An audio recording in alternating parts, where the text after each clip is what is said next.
Today, one of my favorite guests returns to the Miesha Tate show. Dr. Edwards blows my mind again with his wealth of knowledge about health, fitness, and diet. We actually teach you how to make kefir, which is an all-natural, lactose-free probiotic. And even more exciting news, this is my first podcast available on YouTube. So if you want to watch us make kefir as opposed to just listening to it, you can check out the Miesha Tate show, now available on YouTube as well. Now, with all this healthy talk, I don't want to make it seem like I'm not human. I am by no means a saint when it comes to a perfect diet, although I do strive, obviously, to lead a health-conscious life. It doesn't mean I don't enjoy cheat meals and treats and just don't tell Dr. Edwards. But for me, my go-to cheat meal is definitely pizza. And that's why Hunt Brothers Pizza had me at all toppings, no extra charge, as if cheese, pizza crust, and sauce were not enough. Up to 10 extra toppings, no extra charge. Do you know what I could do with a 10 topping pizza? Okay, I'm hungry. How about pizza and kefir? Life is about balance. That's what I always say. All right, enjoy the podcast.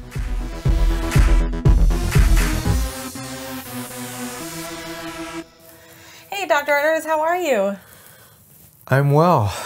Yeah. It's been a while, but I've been through a lot since we've seen each other and done our last podcast. Yeah, I've seen you, but It's been a while. You had shoulder surgery. How's that going? I don't recommend shoulder surgery for anybody. That's a tongue twister. It's like try to say that fast. Shoulder surgery. Shoulder surgery. Yeah. No, I had a rotator cuff repair and a labral repair, and it was all done arthroscopically, and it was way longer than the usual. And the rehab is just intense. And gnarly. I've done ACLs. From all the motocross injuries and stuff, and that's what this is from, of course. I was going to ask you. So that had long been time a long ago. time When ago I used to be an aspiring professional, and that's when I dinged. It's just a chronic shoulder injury, and the decision was like, do it now. I'm 47 versus when I'm 67. Right. So. Well, makes sense. It seems like, you're getting range of motion. I remember last time I saw you were here, and now you're able to reach a little bit. Yeah, no, I can't defend myself, but I can raise my hand, yes. Well, as long as you're with me, you don't have to worry about that. I got your back. Exactly. All right, well, let's get into the nitty gritty. Let's talk about gut bacteria. It's something that fascinates me because I feel like not enough people understand it or know how important it is. Am I right in saying that, you think? Oh, it's so underappreciated that we don't even get that there's like more bacteria on us than we actually have cells that we were made up of. And you can even read some of the papers, and it's like we don't even know who's controlling who. And I've read some things that says there's actually like 6 trillion. We have about 6 trillion cells that make up our human body, and then there's like 8 to 12 trillion bacteria on our body. So maybe we're not running. So we're not winning. Yeah, we're not winning. That's for sure. So if there's that many, I would imagine it's a pretty important. It's more about piece of it all. Yeah, it's a symbiotic relationship, and that just means you have to live with each other. It takes both of you to live. If we didn't have bacteria, we wouldn't be here. Our mitochondria, those oxygen machines that make our energy, those all have prehistoric origins of bacteria. Basically, they're just bacteria that has to live into us. But if you test their DNA, we know they're from from when the big boom happened. We know they're that old. And no, we live on bacteria, and there's bacterias, we're going to get to it in the show, but that people can't even imagine. And in the gut, we call it the gut biome.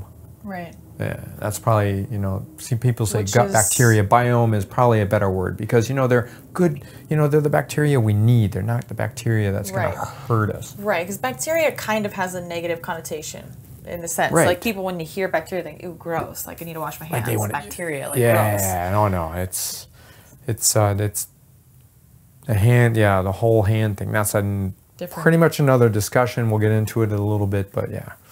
So in your digestive tract and in your stomach, there's a lot of bacteria that you need to. Yeah. I mean, I suppose Well, the it does. list goes on. So you need gut bacteria, and I mean, they live there. That's how you get your nutrients. That's how vitamins get converted into active form. You know, for example, you have to have bacteria to make vitamin B12. You have to have bacteria to convert a thing called vitamin K1 to K2. Turns out it's important in osteoporosis and muscle development and everything else. You need vitamins to have bacteria to make a healthy immune system. And we know that people without a good gut bacteria get sick all the time. There's just no questions. And then the athletes I've seen, you know, I've tested a couple of their gut biomes, even in the UFC.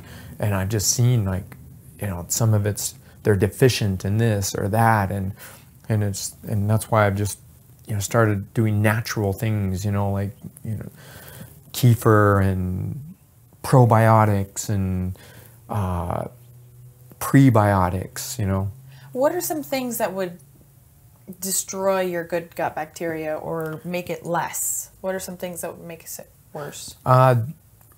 Many things, but for our diet, first of all, you know, all the standard American diet stuff, you know, like you can take the artificial foods, the trans fats, you know, all the additives we put in our food, you know, like, you know, MSG, sucralose, you know, things called ACE-K.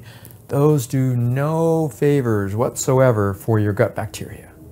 So ever since the Industrial Revolution, it's just for our gut bacteria, in the way it helps our body, has just gone downhill. The second thing that destroys your gut bacteria is antibiotics. Yeah. And then, you know... Well, because antibiotics kill the bad stuff, but they kill the good stuff too, right? They kill it all. It's like a nuclear option. Right. You know, and then it depends what... It's kind of controversial. We know it kills. And we know it kills both. To what extent? I mean, but let's not forget, you know, antibiotics have saved millions of people. You know, whenever I have this discussion with somebody, I go, remember the Spanish flu? 35 million people dead? Oh, yeah. I mean, that was just 1920. Right. You know, in that area when we didn't have antibiotics. And anyway, and then the other thing is how you're born. You know, did you come out vaginally or did you have a C-section? And we know that if you came out vaginally, you're going to have a certain set of your mom's bacteria. What? Versus when you have a C-section, you don't get it. And that turns out to be important later in life. Yeah. That is crazy. So those are like three things right off the top of my head of like how, you know, gut bacteria can affect you later in life. It's just, yeah. And the research is just, it's deep right now. It's going, yeah. Fascinating. Okay, so if you are you have low good bacteria, I don't know if I'm exactly saying that right, but basically you don't have enough of the good stuff. It's suboptimal. Yes, it's diminishing. Or what even happens if you have none? Is that even possible? If you have none, you die. And there are some research studies with like mice with no gut bacteria, and these are very sick mice, very sick animals. I think my Nana, my grandma, had that happen to her. Actually, she had taken a set of antibiotics, and she's a little bit older, and she started to go sort of septic. I guess so. She started to feel really sick, and it was because she didn't have enough good gut bacteria. And so it's part of the reason anyway. Yeah. Recommended that she take some of the yogurts that you had recommended and some kefir and things like that, and she's feeling much better. So very happy about that. But what are some symptoms that someone would experience if their gut bacteria is suboptimal? It's all those keywords you've heard, you know, in every discussion, you know, irritable bowel syndrome, SIBO, dysbiosis, chronic diarrhea. What is SIBO? Small intestinal bacterial overgrowth. So the thing is you're supposed to have, and that's an important question actually, because you're supposed to have bacteria in your large intestines, Right. not your small intestines. There are some bacteria I've read about in the small intestines, but generally you're not supposed to have a growth of certain bacteria in your small intestine. And sometimes when that bacteria grow from your large into the small, that's what's called SIBO. And there's a test at the gastroenterologist office you can do called a SIBO breath test. You can diagnose it pretty easy. Why would you have? What would cause that to have? Like I said, antibiotics, being okay. born via cesarean section, stress can do it. I was born via cesarean. Now I want to get my good bacteria tested. We can check your there's a couple things out there called. Okay, so and would you have maybe low energy, or would you get sick more often? Maybe someone who has a weak immune system, is that linked? Sickness, allergies. Because we've all known those people that sick all the time. They're sick all the time. Yeah, that's and so they may, you can think when I think back to elementary school, and the runny nosed kid that was sick all the time. Yeah, and I mean it's just and it can also it wasn't born. It can also be from being too clean. We need to get exposed and to certain bacteria and certain things in life to everything. We can't live in a clean bubble.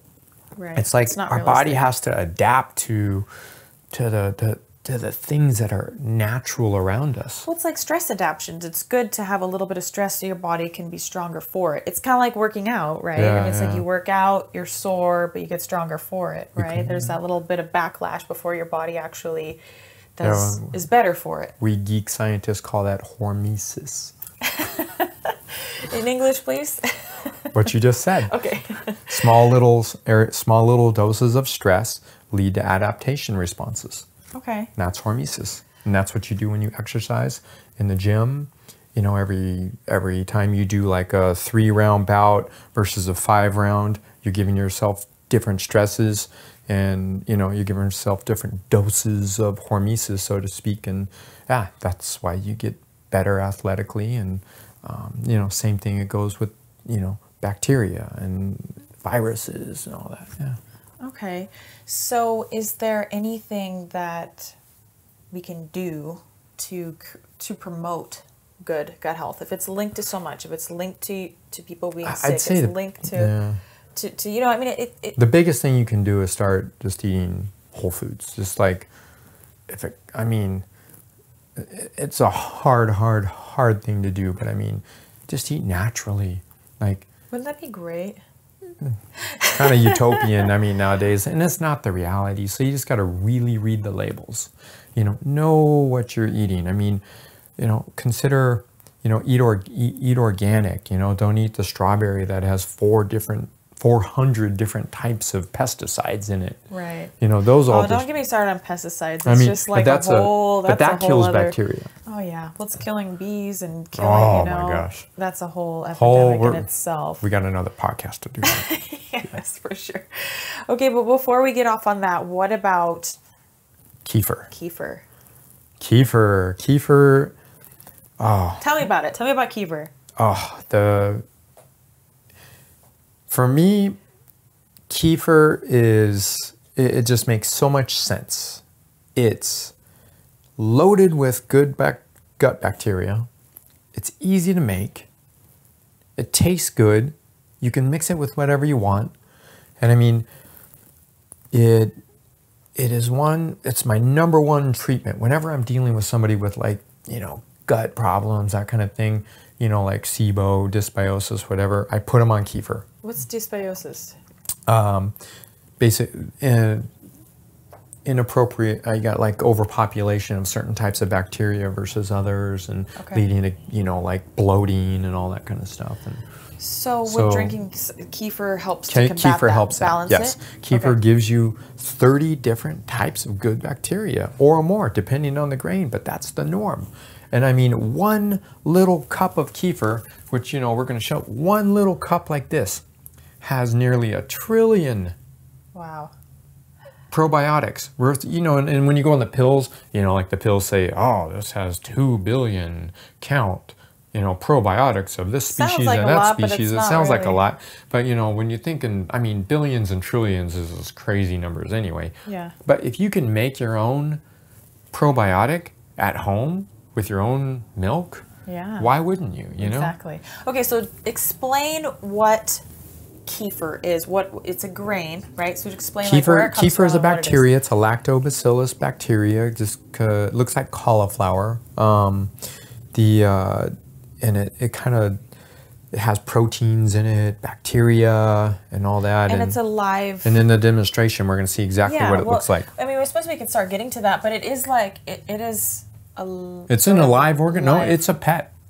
Right. it's a pet. You have to take care of it. You got to feed it. It gives you something. It's probably not going to do give it cute back. Things for you, but they're not going to want to pet it or anything. That's how I tell people. I said, you know, this is... It's a responsibility, though. It's a responsibility, exactly. I killed kefir before. Yeah, we all have. But anyway, but it's my chickens love it. So. Okay, so let's demonstrate how to make kefir. All right. Kefir is really simple. So first we'll get... So the things you need for kefir are the kefir grain, which we're keeping in here. You need an empty jar. You need a jar of milk, which we'll take that off. And that's it. So basically you need a kefir grain mixed with milk, and the kefir grain eats the lactose, basically the sugar, and it produces a thick, proteinaceous, gooey substance. So this is lactose free? Yes, and people who are lactose intolerant can drink this all day long. My wife is severely lactose intolerant. She tolerates this, 0 problems, 0 gas. Wow. Yeah. That's impressive. So it eats the lactose out of it. That's what it does. That's what it feeds on. Yeah. Okay. So, let's do it. All right. So we just take this. And then you can see the little... Show what that looks like. So you can see the little cauliflower looking thing there? Perfect, okay. So that is a kefir grain. So that's, you know, that's the guy. That's the guy, that's the metabolic machine. That's the machine right there that eats lactose and puts out vitamins like magnesium, B12, calcium, phosphorus, good protein, even some B vitamins, and all those, you know, good bacterial strains that populate your gut and help your organism be optimized. That's it. Great. So it's just this guy. Okay. So it's as easy, I mean, it's as easy as putting this grain in here, like that. See there? Just do that. No, that's finished product. And then you pour the milk in.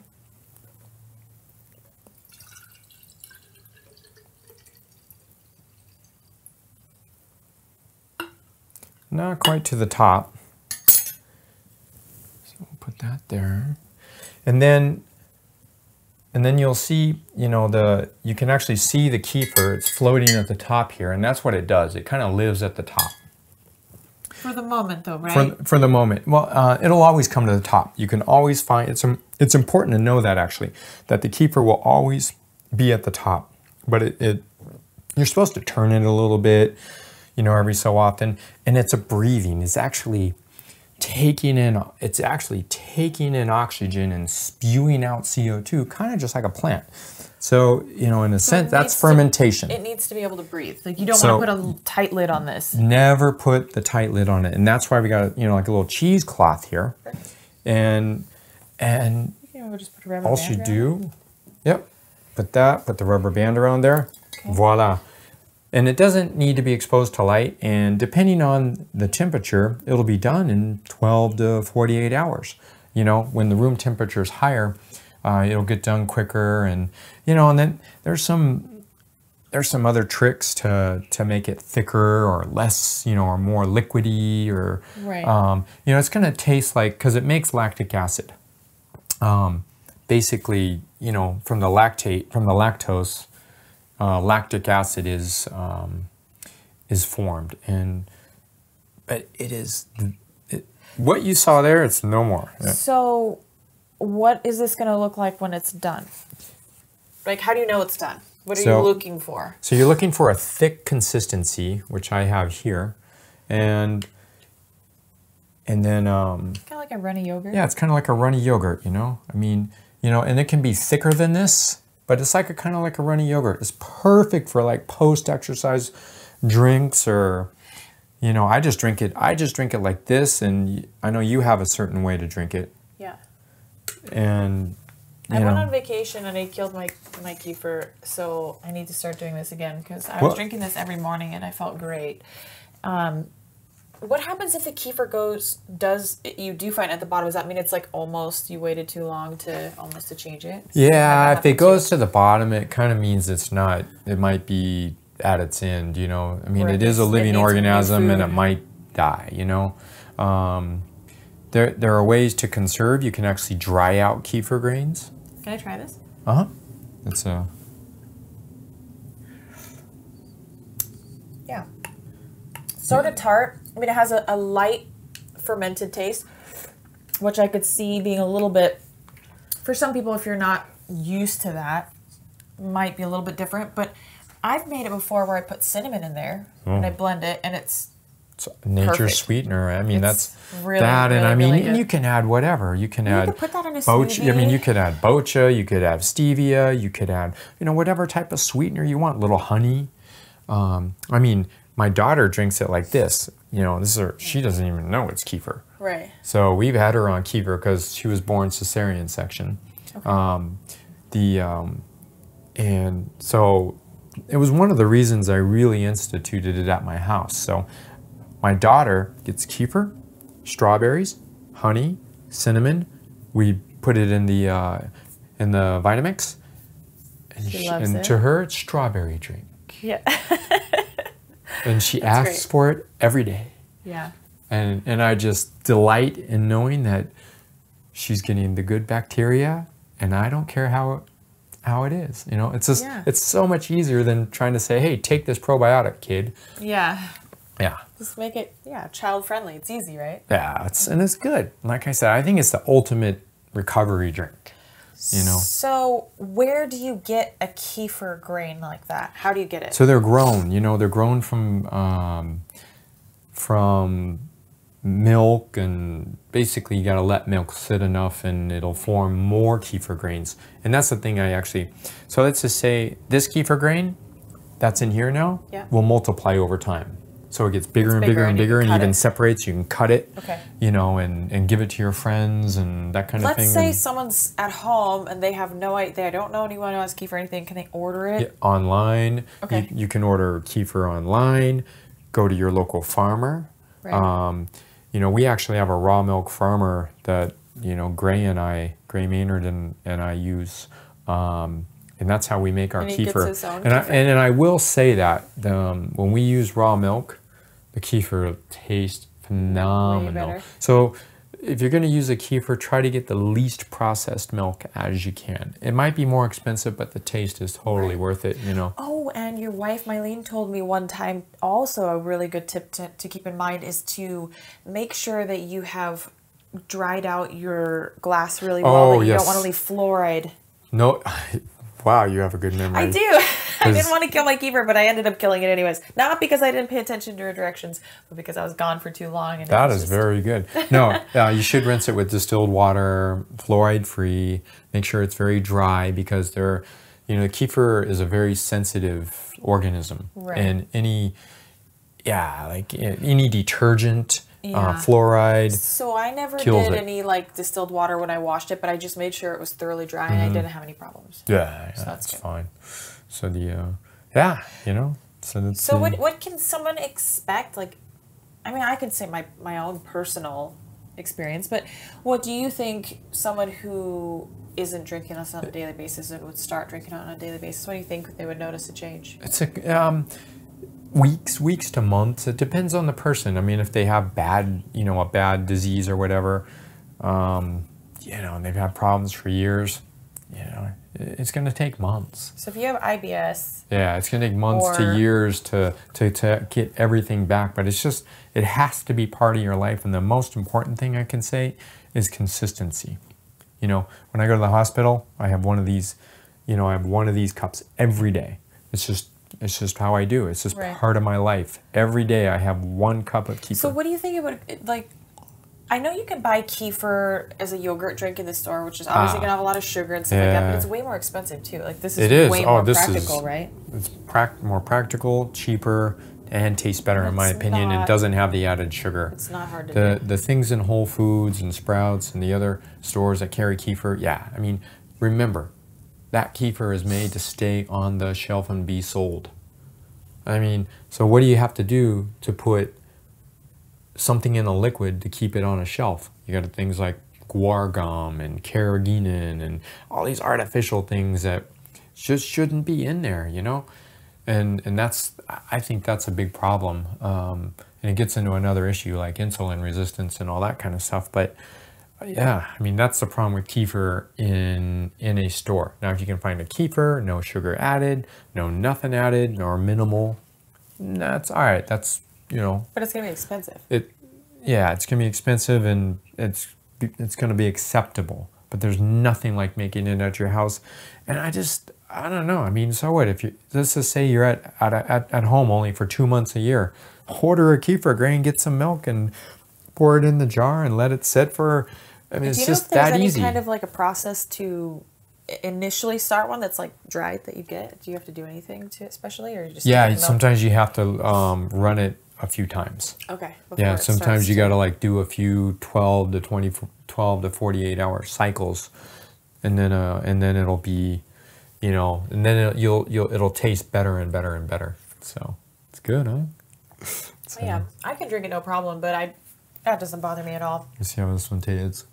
But it's just like forewarning of, you know, that it does. I down that all day long, but some people. Yeah, but when you've never had it before and you're not sure what to expect, it does have just a mild fermented taste. If you drink wine, I feel like you should be fine with it. Like, you know, that's fermented grapes. This is, you know, slightly. No, fermented anything is good for your gut bacteria. You know, whether there's other fermented foods. I mean, kimchi, you know, kefir. There's things. What is that? I've never had it before, but it's like a bean, I want to say, or a soybean, fermented soybean called natto. Yes, that. Oh, that is like superfood. Yeah. Like spinach is like out of the picture. Natto is what you want. I heard it's kind of gross though, but I would eat it. I'm not weirded out by that. Oh, I love it. I actually like it. When I go to. What does it taste like? Yeah, it's just like. It's a bland taste, but it's gooey and it has these proteinaceous gluten, gelatinaceous strands to it, and it looks like tentacles or whatever. But no, it tastes good. You put a little like natural soy sauce and some wasabi on it. And anyway, the vitamin K2 that natto has, no other food has a punch to vitamin K2. And I mean, if you remember what I've told you about vitamin K2. When you're treating somebody with bones, so I mean women, you need vitamin K2. It's not calcium, it's vitamin K2. Men, testosterone, vitamin K2.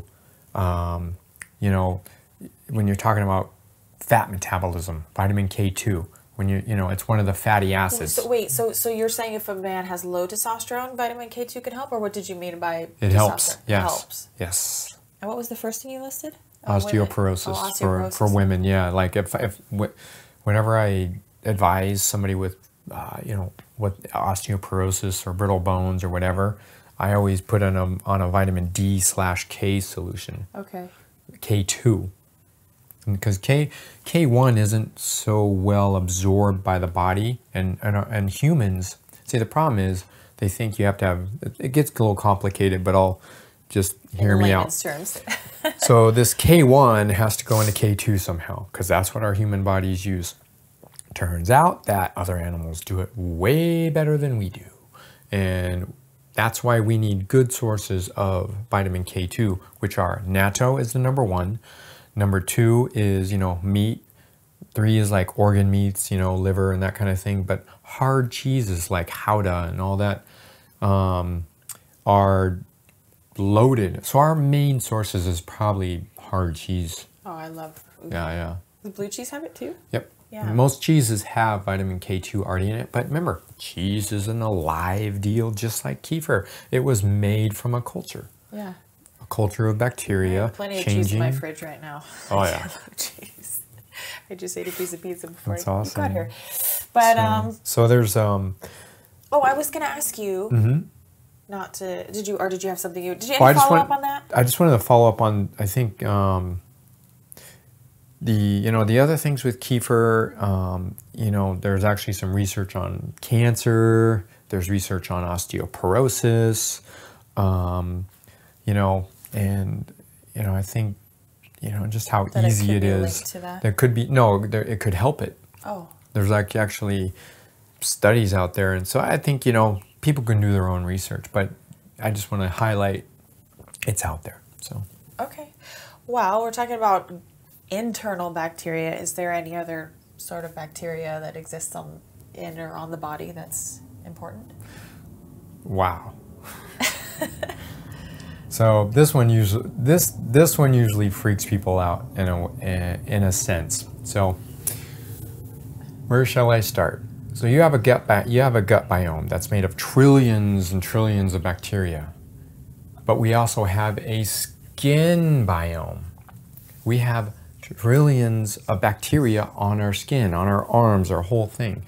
And you're gonna freak some germaphobes out right now. Oh yeah, no, but they're good, right? You need these. Like relax. So here it is. So the bacteria. Okay, it's called nitrous amonis eutropia. Okay. So that's just the name of it. Is it Nitrous amonis for easy. Okay. Is there like NA? Can we call it NA or something? NA, yeah. Just call it. Yeah. Just anyway. There's actually a product out there called Mother Dirt right now, and you can just spray it on you. But here's how they found it. So before we took showers and soaps and and all the soaps we have are just synthetic, materials that kill this bacteria, and it's turning out this bacteria on our skin is very, very, very important. And how well you sweat is related to this bacteria. No way. So this company actually went to Aboriginal colonies, and they actually tested their skin bacteria, and they showed that these guys had like 50 to 100% more of the normal population of this one bacteria. And this is called the nitrous amonis stuff. And then they actually did some samples and looked at before the advents of like artificial soaps and all that kind of stuff, and people took showers every day. Like it was only in the 1900s that we even started taking showers every day, right? So I mean, there was like you might have showered once a week if you were lucky, Right. So anyway, what this bacteria does on your skin is being in the gym. What is it? What can you think right away? The smell of somebody reeking. Yeah, body odor. Urea. Oh, urea. Okay, that's what it's called. That's urea. So that's urea coming out of your sweat glands. There's many things that come out of your sweat glands, like I've electrolytes. Heard about that, like in your armpits, that the smells actually. In my first wrestling, I mean, I almost passed out from the smell. I wrestled in high school, and first thing I thought was like, this is not for me. But then the coach said, don't worry, you'll get used to it. And I did.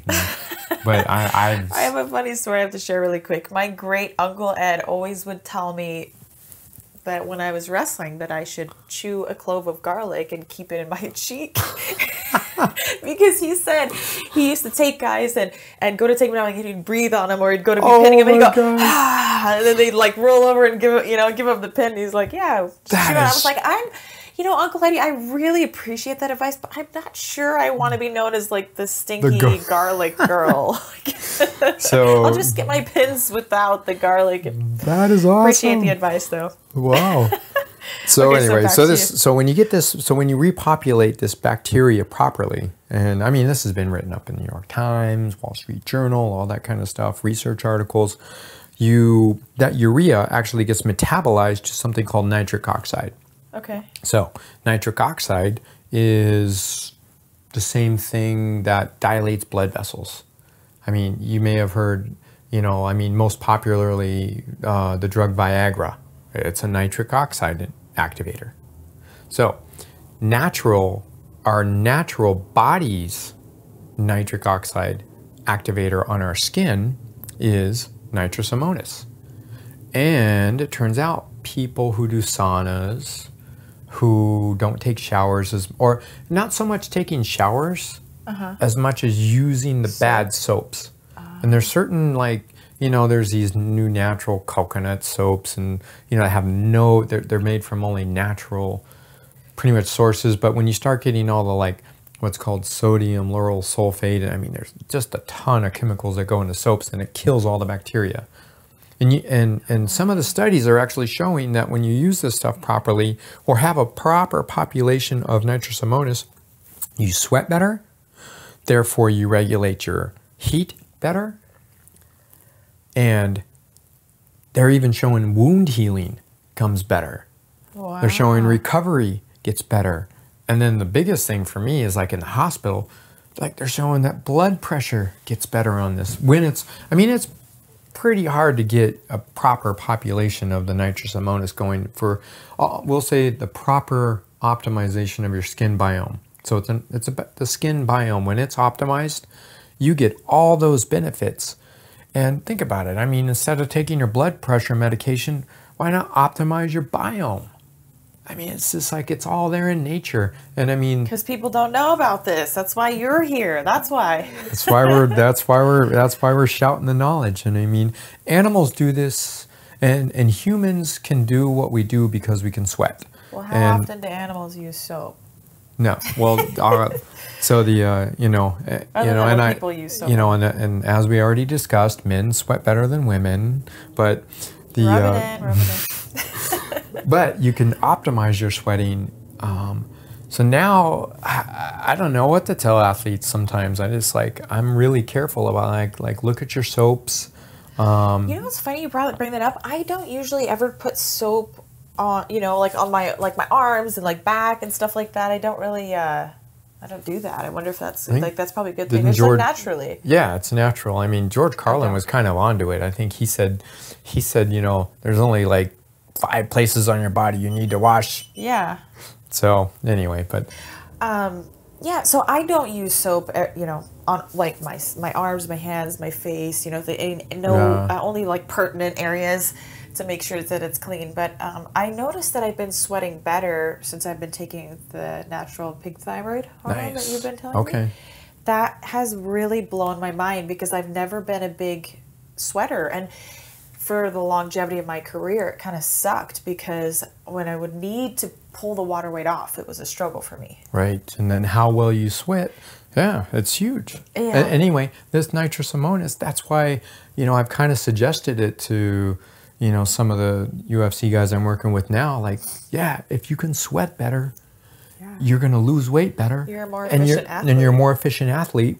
And it's just good, and it's in a product called Mother Dirt, and it's not that expensive. You just spray it on yourself every day, and I think just using. Does it like smell or anything? Right? Doesn't smell zero. And then have you used it? Yeah, but I've used it a lot actually, and you notice a difference? Yes, but the most amazing story I have about it, I know runners who reek after their runs. It's bad. And they don't smell anymore. It's nuts. I've never come across a product that stops the urea smell from exercise. And this is one product that does it. And the other... I would love that. I've been looking for an alternative to normal deodorant because I don't like the idea of the aluminum and be on the lymph nodes. No aluminum. Yeah, so I don't like that, but I'm like, I don't want to stink either. There's a lot of times people that use naturopathy deodorants, it's like it just doesn't. You can just tell they don't work as good as the aluminum. Yeah, but I'm looking for something. I'm kind of actually, this really piques my interest because I'm wondering if I sprayed this more or whatever, like what. Yeah, no, I'll definitely get you some, but just spray on it and just see how it goes, and then, but the other big thing it's doing is acne. Like, they're actually in FDA trials. This is a company called AO Biome. So, Biome, AO. and they're in FDA trials right now for acne treatment of this stuff. And I actually have like my niece on it. I mean, it improves acne, and it's huge. I wonder if they're going to come out with a deodorant that has this Mother Dirt product in it soon, or if there is one already. Good question. They have soaps and everything too. That the main thing is the bacteria you can actually spray on yourself. So I don't know. Yeah. You know, but I'll have more information about it. You know, in the very near future. I'm working with them actively. You know, I'm not paid by them, just so you know. You know. Yeah. I mean, it's a product I'm using honestly because it really is that intriguing, and we'll. I don't know if we do any show notes or whatever. We'll link to a podcast that I did with Peter Defty and a guy named Dr. Weiss on the OFM podcast. It was some months ago I did, and it's all there. I mean, the science, you can totally geek out on it. Fascinating. So that's great. So if you spray this stuff on yourself, it's going to help you said, like, regulate your body temperature better, and for athletes it could be beneficial to huge. Sweat I mean, and all that if stuff. you can, but does it like make you healthier or anything? Like, is there anything like that you know of, like, that's yeah, linked to that? You know, they're all blood pressure control. Oh, and we were then, talking about that. I did. That's yeah. And then think about somebody like with heart disease or something. Like if your relative or somebody, your loved one had heart disease, it's kind of like a no-brainer. I mean, I'm not saying it's going to cure their heart disease, right. but getting, it's just like goes along, getting good sun, good nutrients, good diet, good bacteria in your gut, good bacteria on your skin, the latest guy who just broke the hour record for centurions. He's 105 years old. His name is Mr. Marchand in English and Marchand in French, and the guy rode like he did 14 or 15 miles in an hour, like at 105 years old. wow. And the French are famous for not taking showers. Yeah. And the women don't.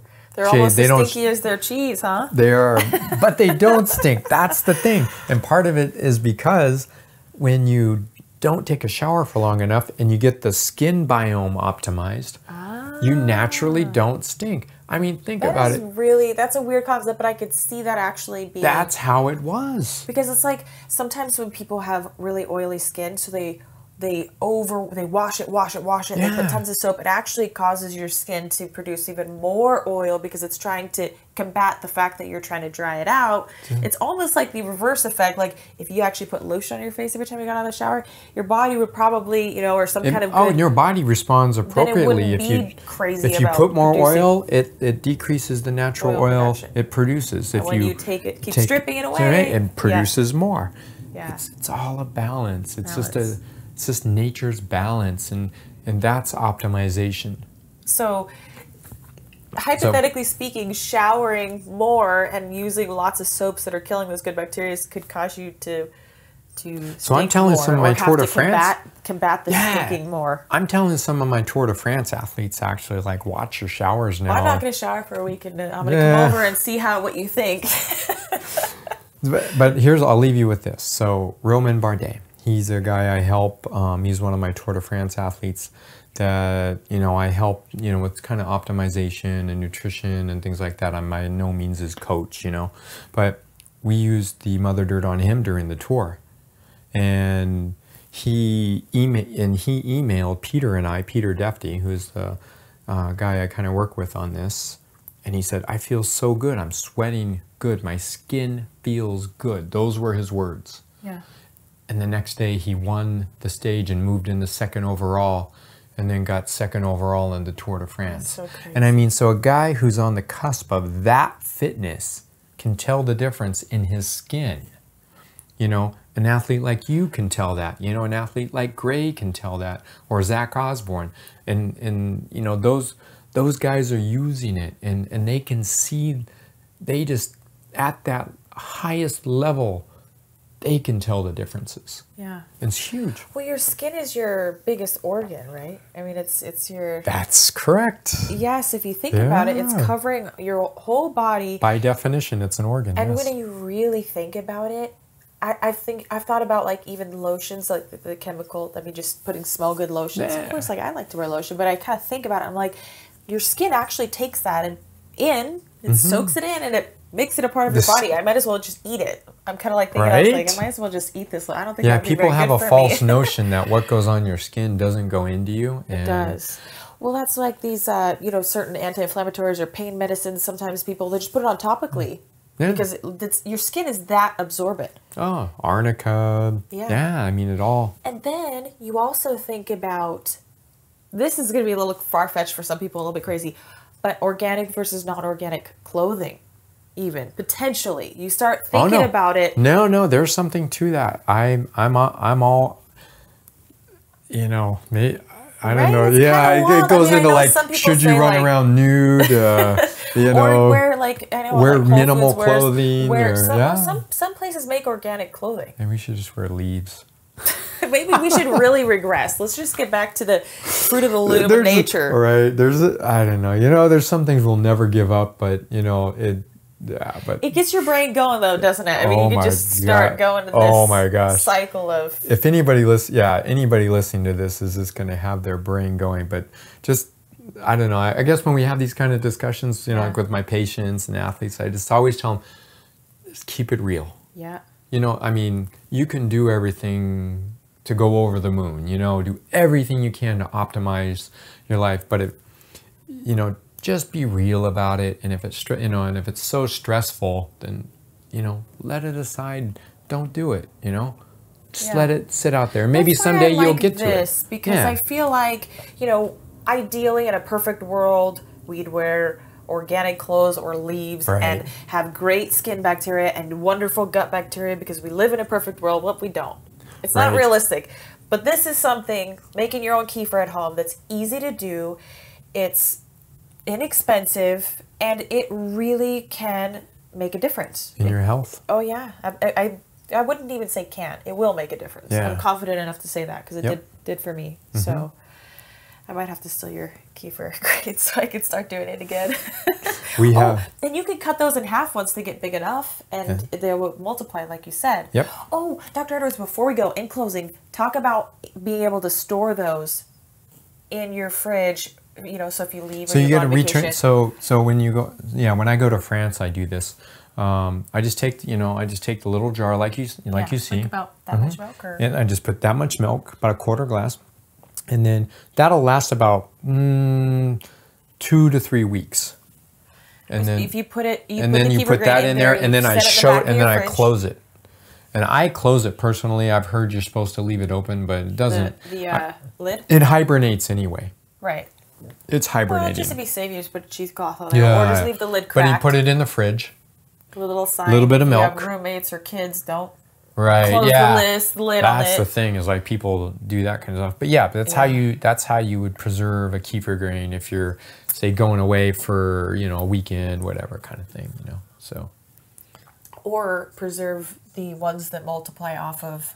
The one that you have. So if it gets bigger, like the one that you had is you can eat the grains too. I eat the grains. They're chewy. They're very chewy, and they're if texture is a big deal about your palate, you're not gonna like it. I don't mind them, but my dogs love this stuff too. I put it on my dog food. They go crazy. You could put dog food in kefir, and they'll choose the kefir. Kefir every time. They love it. Yeah. They freak out when they know that I'm getting the kefir out. They're just like, our chickens go bananas. So good for them too. If you love your animals, this is something really easy to do. That's, I feel like, beneficial. Oh yeah.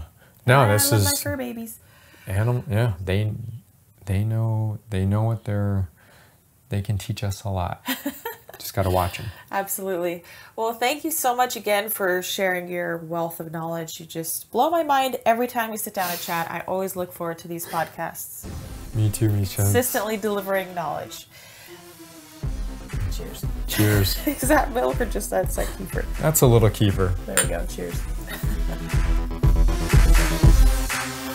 Well, there you have it. Dr. Edwards drops a knowledge bomb again. We learn about making kefir and how that can keep your good gut bacteria in check, which is important. Drink your kefir, ladies and gentlemen. We also learned about good skin bacteria and all that good stuff, keeping your body in balance. Speaking of balance, which I'm all about balance, don't forget to go to huntbrotherspizza.com and check them out. 10 free toppings, no extra charge. You can go to huntbrotherspizza.com to find locations near you. They're all over the place. Get your pizza fill and drink your kefir.